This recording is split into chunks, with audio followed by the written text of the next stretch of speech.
PSSI langsung dicecar warganet usai Shin Tae-yong dirumorkan berpisah dari timnas Indonesia. Selamat datang era kegelapan.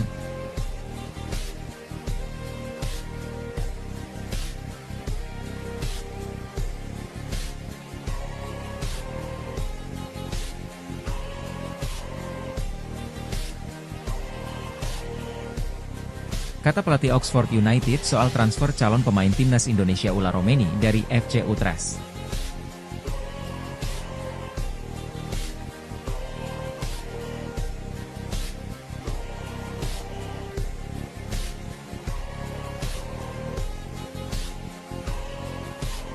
Rafael Struijk cetak gol di laga Brisbane Roar versus Central Coast Mariners di Liga Australia 2024 hingga 2025 sore ini.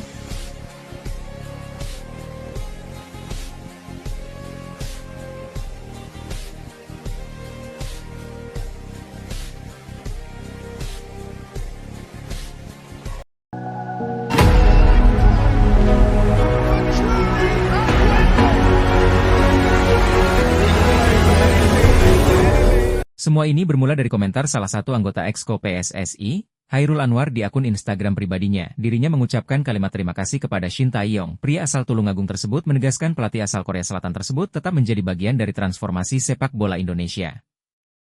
Terima kasih Shin Tae-yong atas kebersamaannya selama ini, ujar Chairul Anwar. Kamu tetap menjadi bagian sejarah transformasi sepak bola Indonesia. Gelanjutnya, tentu, kabar ini sangat mengejutkan. Mengingat kontrak Shin Tae-yong baru habis pada 2027 mendatang. Selain itu, juru taktik 54 tahun tersebut sudah memberikan banyak prestasi baru untuk Merah Putih. Skuad Garuda berhasil lolos ke babak 16 besar Piala Asia 2023. Selain itu, dirinya juga sukses menembus babak semifinal Piala Asia U23 2024. Pada tahun yang sama, Shin Tae-yong juga mengirim timnas Indonesia ke ronde ketiga kualifikasi Piala Dunia 2026. Itu membuat Indonesia menjadi wakil tunggal ASEAN di ronde ketiga. Selain itu, juru taktik 54 tahun tersebut sudah memberikan banyak prestasi baru untuk Merah Putih. Skuad Garuda berhasil lolos ke babak 16 besar Piala Asia 2023. Selain itu, dirinya juga sukses menembus babak semifinal Piala Asia U23 2024. Pada tahun yang sama, Shin Tae-yong juga mengirim timnas Indonesia ke ronde ketiga kualifikasi Piala Dunia 2026. Itu membuat Indonesia menjadi wakil tunggal ASEAN di ronde ketiga. Timnas Indonesia juga baru saja membukukan kemenangan perdana di bawah Shin Tae-yong pada ronde ketiga kualifikasi Piala Dunia 2026. Hasil ini membuat timnas Indonesia masih bersaing untuk memperebutkan tiket ke Piala Dunia 2026. Pernyataan Chairul tersebut memicu reaksi keras di akun media sosial X atau Twitter. Nama Shin Tae-yong langsung jadi trending topik nomor 1 di Indonesia usai kabar tersebut. Warganet Indonesia bersimpati dengan apa yang terjadi kepada Shin Tae-yong. Sir Alex Ferguson membangun Manchester United dari nol. Shin Tae-yong membangun timnas Indonesia dari minus, ditulis akun gilabola_ina. Jika coach Shin Tae-yong benar-benar dipecat, apakah penggantinya nanti bisa melebihi prestasi-prestasi yang dicapai selama di timnas oleh Opa satu ini? Mari kita nantikan, ujar Didi Saputra. Warganet juga mengkritik apa yang dilakukan Erick Thohir selaku Ketua Umum PSSI kepada Shin Tae-yong yang sudah menyumbang banyak prestasi untuk Indonesia. Terima kasih, Iwan Bule, telah menemukan Shin Tae-yong. This is true. Iwan Bule masih yang terbaik memimpin PSSI, ditulis Sportiap Hapri. Jika Shin Tae-yong benar-benar out, kursi pelatih timnas Indonesia milik siapa? Omongannya Ketua Umum PSSI Erick Thohir tidak bisa dipegang, ujar titipan_mafia. Selamat datang kembali era kegelapan timnas, PSSI, Erick, Exco kumpulan mafia AAUUKB, ditulis Joos_Gandos. Kata pelatih Oxford United soal transfer calon pemain timnas Indonesia Ulla Romeni dari FC Utrecht. Rumor Ulla Romeni bergabung dengan Oxford United dikabarkan oleh media Belanda The Telegraph. Dikabarkan klub yang bermain di Championship itu tengah dalam negosiasi dengan FC Utrecht untuk mendatangkan Ulla Romeni. Ada biaya sekitar 1,6 juta euro atau sekitar 26 miliar rupiah dengan durasi kontrak 3,5 tahun. Jika Ulla Romeni lolos tes medis dengan Oxford United, kami berusaha untuk seaktif mungkin. Seperti apapun, Anda tidak ingin menunggu terlalu lama. Kata Gary Rowett, dilansir dari Oxford Mail. Kami memiliki skuad yang bagus saat ini, tetapi kami tahu kami ingin memperkuat skuad itu dan memberi mereka kesempatan terbaik untuk membantu membangun performa dan membantu naik klasemen, dan itulah yang harus kami lakukan, ujarnya. Saat ini, Oxford United berada di posisi ke-17 dengan 28 poin. Gary Rowett berusaha untuk memperbaiki posisi dengan mendatangkan pemain baru untuk menambah kekuatan skuad. Saya dan Ed Waldron Kepala operasi sepak bola akan bekerja sangat keras untuk mencoba dan melakukan itu. Dan saya akan membiarkan dia melanjutkan dengan nama-nama dan bagian-bagian terakhir itu. Saya memiliki hubungan yang sangat baik sejauh ini, dan saya sangat senang dengan beberapa target yang kami dapatkan, ujarnya. Ula Romeni bermain di FC Utrecht sejak Juli 2023, kontraknya akan berakhir pada 30 Juni 2026. Di Eredivisie musim ini, Ula Romeni bermain 13 pertandingan dengan 729 menit bermain. Pemain berposisi sebagai penyerang itu baru mencetak 2 gol. Sebelum bergabung dengan FC Utrecht, Ula Romeni bermain untuk NEC Nijmegen dan Willem II FC Utrecht sendiri, telah mendatangkan pemain baru bertipikal menyerang. Pemain itu ialah Miliano Jonathans yang sebelumnya bermain di Vitesse. Miliano Jonathans juga memiliki darah keturunan Indonesia. Kontrak pemain sayap 20 tahun itu di FC Utrecht langsung hingga Juni 2028. Sementara itu, Ula Romeni akan menjadi pemain naturalisasi timnas Indonesia selanjutnya. Ula Romeni sudah terbang ke Jakarta dan bertemu dengan Ketua Umum PSSI, Erick Thohir di sela-sela timnas Indonesia berlaga di putaran ketiga kualifikasi Piala Dunia 2026 pada November lalu. Jika nantinya Ula Romeni sudah menjadi warga negara Indonesia, WNI, maka kekuatan lini serang timnas Indonesia makin kuat. Rafael Struijk cetak gol di laga Brisbane Roar versus Central Coast Mariners di Liga Australia 2024 hingga 2025 sore ini. Rafael Struijk mencetak gol di laga Brisbane Roar versus Central Coast Mariners di lanjutan Liga Australia 2024 hingga 2025 yang berlangsung Jumat, 3 Januari 2025, pukul 15.35 WIB. Pesepak bola 21 tahun ini rutin mendapatkan menit tampil bersama sang tim anyar. Dari 9 laga yang dijalani Brisbane Roar di Liga Australia 2024 hingga 2025, Rafael Struijk hanya 2 kali absen. Rafael Struijk pun absen karena memperkuat timnas Indonesia di Piala AFF 2024. Ketika berada dalam skuad, Rafael Struijk selalu dimainkan sang pelatih. Terbaru, Rafael Struijk yang baru kembali dari ajang Piala AFF 2024 bermain 5 menit saat Brisbane Roar kalah 0-1 dari Western United di pekan ke-10 Liga Australia 2024 hingga 2025, Sabtu 29 Desember 2024 malam waktu Indonesia Barat. Sejauh ini atau setelah mencatatkan 7 penampilan, Rafael Struijk mencetak 1 gol. Satu-satunya gol tercipta ketika Brisbane Roar kalah dramatis 2-3 dari Sydney FC di pekan kedua Liga Australia 2024 hingga 2025. Gol dari Rafael Struijk dibutuhkan untuk membantu Brisbane Roar bangkit. Dari 13 kontestan Liga Australia 2024 hingga 2025, hanya Brisbane Roar yang belum mencetak kemenangan. Dari 9 laga, klub yang dimiliki keluarga Bakri ini hanya mendapatkan 2 angka, hasil 2 imbang dan 7 kalah. Alhasil, Brisbane Roar duduk di posisi juru kunci, terpaut 21 poin dari Auckland FC di puncak klasemen. Bagaimana dengan Central Coast Mariners? Central Coast Mariners juga tidak istimewa musim ini. Saat ini mereka duduk di posisi 10 dengan 11 angka. Karena itu, mumpung bermain di kandang sendiri, ada peluang Brisbane Roar mengakhiri paceklik kemenangan di laga sore ini. Jadi, sanggup membantu Brisbane Roar meraih kemenangan perdana di Australia 2024 hingga 2025, Rafael Struijk. Timnas Indonesia bisa melesat ke peringkat 3 klasemen grup C kualifikasi Piala Dunia 2026 zona Asia kelar melawan Jepang di matchday kelima pada Jumat, 15 November 2024 malam waktu Indonesia Barat. Naik ke posisi 3 membuat timnas Indonesia menduduki area target yang dibebankan Ketua Umum PSSI, Erick Thohir. Erick Thohir meminta timnas Indonesia finish di posisi 4 grup C kualifikasi Piala Dunia 2026 zona Asia. Dengan finish di posisi 3 atau 4, timnas Indonesia akan melanjutkan perjuangan ke babak keempat kualifikasi Piala Dunia 2026 zona Asia, termasuk evaluasi untuk Coach STY. Target kami wajib finish 4 besar di grup. Tidak ada tawar-menawar, kata Erick Thohir kepada awak media termasuk Okezon di Musyawarah Nasional, Perbasi, Senin 28 Oktober 2024. Timnas Indonesia bisa langsung naik ke peringkat 3 kelar matchday ketiga asalkan memenuhi beberapa syarat. Skuad Garuda wajib menang atas Jepang, sesuatu yang sulit direalisasikan. Namun, di sepak bola apapun bisa terjadi termasuk melihat skuad asuhan Shin Tae-yong menang atas Jepang. Terlebih, timnas Indonesia semakin solid kelas bermain di depan puluhan ribu supporter yang memadati Stadion Utama Gelora Bung Karno, SUGBK. Selain bermain di kandang sendiri, performa Australia juga sedang meningkat setelah ditangani Tony Popovich. Dalam 2 laga terkini, Australia menang 3-1 atas Cina menahan tuan rumah Jepang 1-1.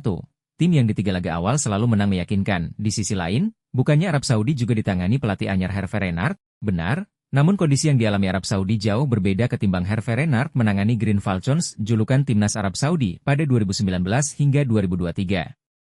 Dalam 2019 hingga 2023, personel timnas Arab Saudi berstatus sebagai pemain andalan di klub masing-masing.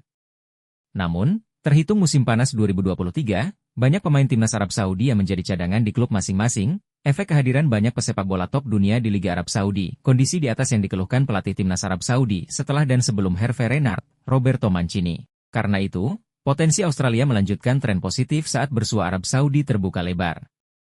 Staf pelatih timnas Vietnam berencana memata-matai timnas Indonesia saat menjamu timnas Jepang dan timnas Arab Saudi.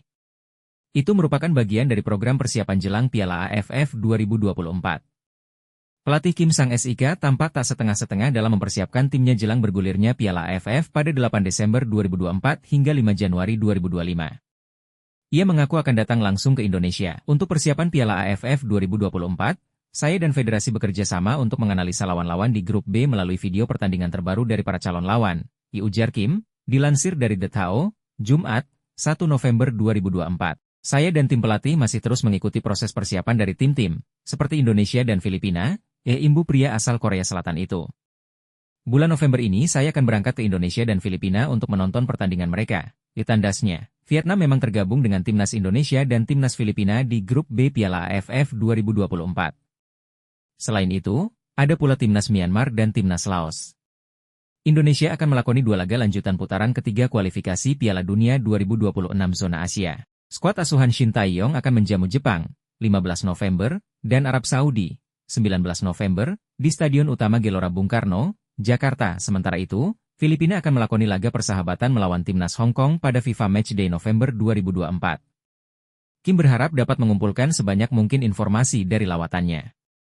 Dari situ, saya akan melakukan analisa lebih mendalam.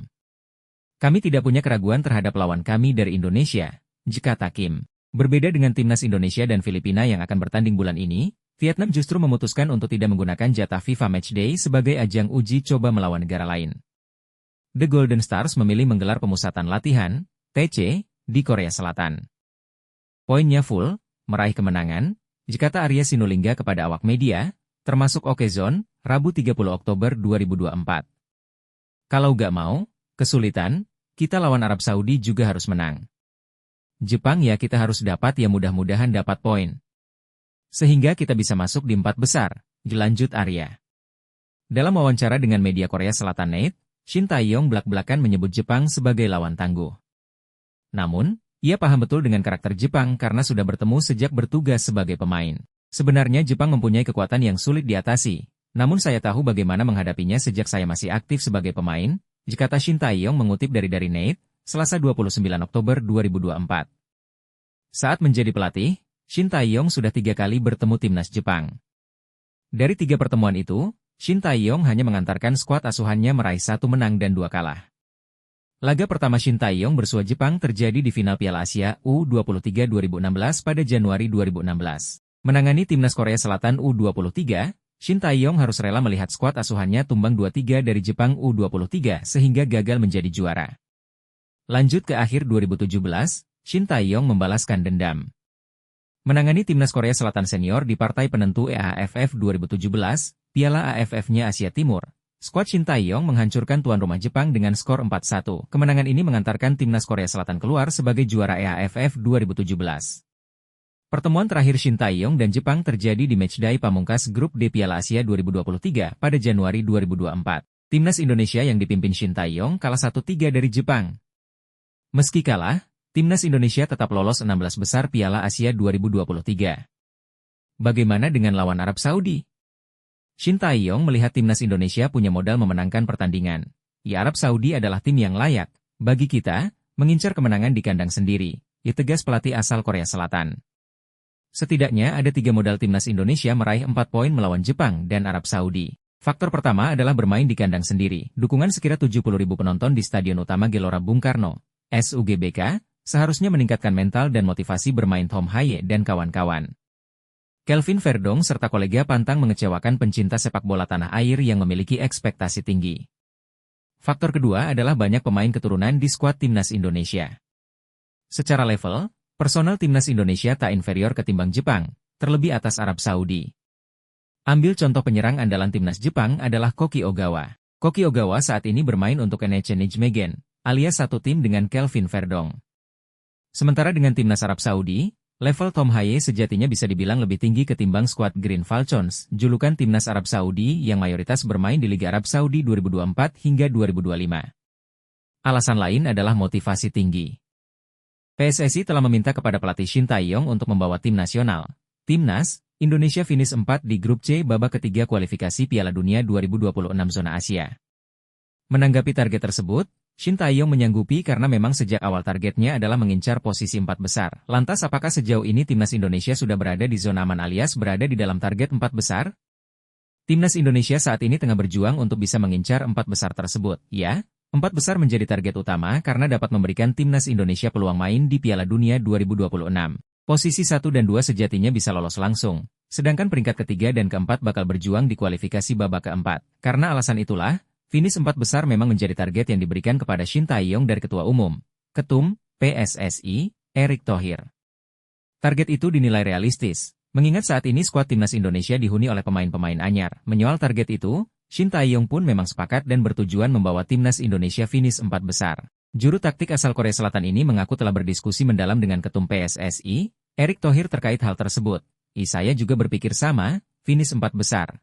Kata Shin Tae-yong kepada wartawan termasuk MNC Portal Indonesia, dikutip Minggu, 3 November 2024. Sama juga, posisinya berpikir hal yang sama karena memang sebelumnya juga sering-sering bicara dengan Pak Erick tentang masalah ini. Pembicaraannya dalam, lanjutnya. Seperti diketahui, tim yang berhasil finish di 2 teratas maka akan otomatis mendapat tiket Piala Dunia 2026.